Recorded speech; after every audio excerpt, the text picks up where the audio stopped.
Rolling.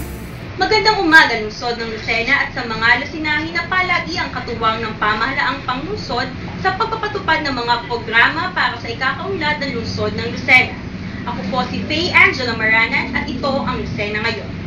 Layunin po namin na maihatid sa inyo ang mga kaganapan sa ating lokalidad, partikular sa ating pamahalaang panglungsod.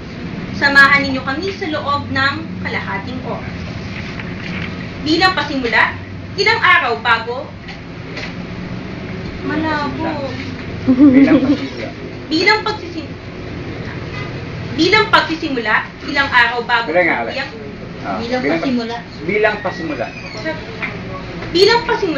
ilang araw bago tuluyang isagawa ang buong bansa Isagawa sa buong bansa. Bilang pasimula, Standby. Roll.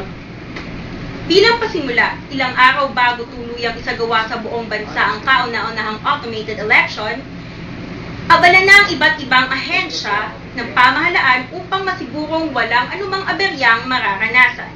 Para talakayin ang peace and order situation sa lungsod, kakapanayamin ng ating kasamang Geneva Ayuste, ang hepe ng Lucena City Police Station na si Superintendent Pascual G. Munoz Jr. Iniaata ngayon sa balikat ng Commission on Election ang responsibilidad upang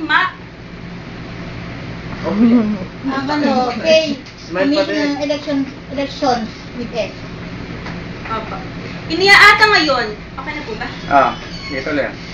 Iniaata ngayon sa balikat ng Commission on Elections ang responsibilidad upang masigurong walang dayaang magaganap sa darating na halalan. Sa pagkakataong ito, nasa tanggapan ng City Comelec si Claudette May Deodores upang Umpisa. Iniaata ngayon sa balikat ng Commission on Elections ang responsibilidad upang Iniaata ngayon sa balikat ng Commission on Elections ang responsibilidad upang masigurong walang dayaang magaganap sa darating na halalan. Sa pagkakataong ito, nasa tanggapan ng City Comelec si Claudette May Deodores upang kapanayamin si Josephat Buntingan, Election Officer 3, kaugnay sa paghahanda nila para sa May 10 election.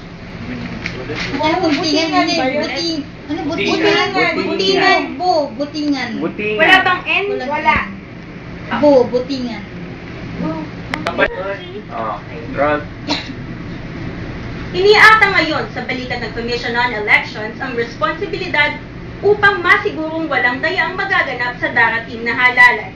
Sa pagkakataong ito, nasa tanggapan ng City Comelec si Claudette May Deodores upang kapanayamin si Josephat Buntingan, Election Officer 3, kaugnay sa paghahanda nila sa May 10 election. Teka. Pasundot pa nga uli nung bukok na nakaangat na naman. Yun. Roll. Tatay. Rolling.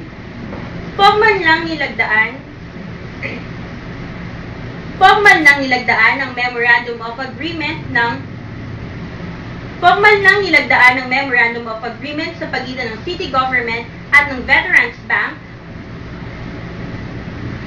Hindi ko mabasa. Lapit ang konti lang. Yan.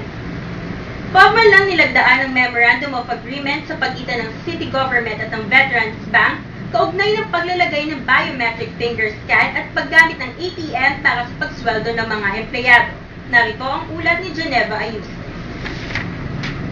30 pamilya mula sa Barangay Market View ang nabiyayaan ng tigli 5,000 piso para tulong pinansyal sa 30 pamilya mula sa Barangay Market View ang nabiyayaan ng tigli 5,000 piso bilang tulong pinansyal na ipinagkakaloob ng DSWD. Ito ay bahagi ng programang Sikaunlaran na naglalayong magbigay ng puhunan sa mga nagnanais magnegosyo. Para sa karagdagang ulat, narito ang report ni Angeline May Raguto. Tuloy-tuloy ang pagsasagawa ng pamahalaang panglungsod ng City Hall sa barangay at sa pagkakataong ito, ang Barangay Mayo Parada ang nabiyayaan ng nasabing proyekto. Narito ang report ni Angela May Ragudo. Pinagbibigay alam sa lahat na ipinagpapaliban muna ang raffle draw sa kalipunan ng mga pangkat tagapagkasundo ng Lucena Incorporated. mula April 9, 2010 ay gagawin ng June 12, 2010. Ito ay aniya upang mapagbigyan ang kahilingan ng ilang kasapi na ganapin ang proyekto pagkatapos ng halalang pambansa. Formal na binuksan sa publiko ang SM Business Center upang makapagbigay ng mabilis at maayos na serbisyo sa mga customer nito. Ang buong detalye mula sa ulat ni Claudot.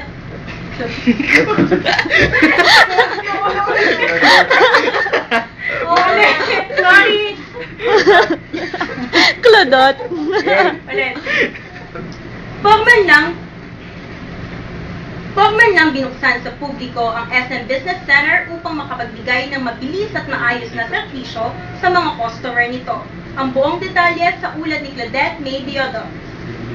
Ihahatid naman ni Ruth Manggubat ang ilang kaalamang pangkalusugan sa pamamagitan ng Healthline. Isa pa. Ihahatid naman ni Ruth Manggubat ang ilang kaalamang pangkalusugan sa pamamagitan ng Healthline. Dito po nagtatapos ang panibagong edisyon ng Ang Lucena ngayon. Sana'y naibahagi namin sa inyo ang mga naging kaganapan sa pamahalaang panglungsod at lungsod ng Lucena.